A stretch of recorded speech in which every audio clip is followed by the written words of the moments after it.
Hello everybody मु doctor Madhusmita जेना आपण मानक आयुर्वेद लाइफस्टाइल को स्वागत जनाऊँ। पंचामृत नित्य सेवन द्वारा आम शरीर में कौन कौन फायदा हुए आज आम ता विषय कथा हाँ। पंचामृत नित्य सेवन द्वारा आम शरीर थिबा सप्त धातु ताकू बढ़ाई थाए। सप्त धातु हेउची रस धातु, रक्त धातु, मांस धातु, मेद धातु, अस्थि धातु, मज्ज धातु एवं शुक्र धातु एसबू को बढ़ाइबारे साहाय्य करिथाए एवं रोग प्रतिरोधक शक्ति को मध्य यह बढ़ाई थाए।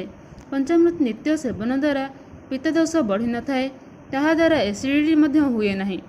पंचामृत नित्य सेवन द्वारा आम चेहरा चमक आसे एवं बाଳରେ मध्य चमक आसे, जहाँ साधारणतः समस्ते चाहती।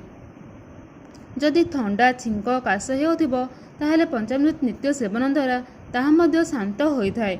पंचामृत हेउची चीनी, महू, दही, क्षीर एवं घृत एसबूर प्रस्तुत विधि आम किपरि करिबा। चीनी, दही, महू एसबू को एक एक चामच नहीं मिसाई अधे घंटा रखिदबा। तापर क्षीर 4 चामच एवं घी 2 चामच मिसाइबा। जदि आपण टिके पतला चाहछंती ताले क्षीर 6 चामच मिसाई पारिबे। जदि आपणक पाखरे चांदीर पात्र अछि तेबे सेथिरे प्रस्तुत कले बेसी गुणकारी एवं फायदायुक्त होइथाए। जदि चांदीर पात्र नाही ताहले आपण काचर पात्र रे एहार प्रस्तुति करि परिबे।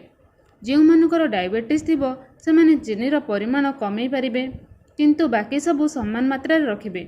यह द्वारा आम शरीर में बहुत फायदा होइथाए। सेथिपाई यार नाम पंचाअमृत रखा जायछि। Thank you for watching.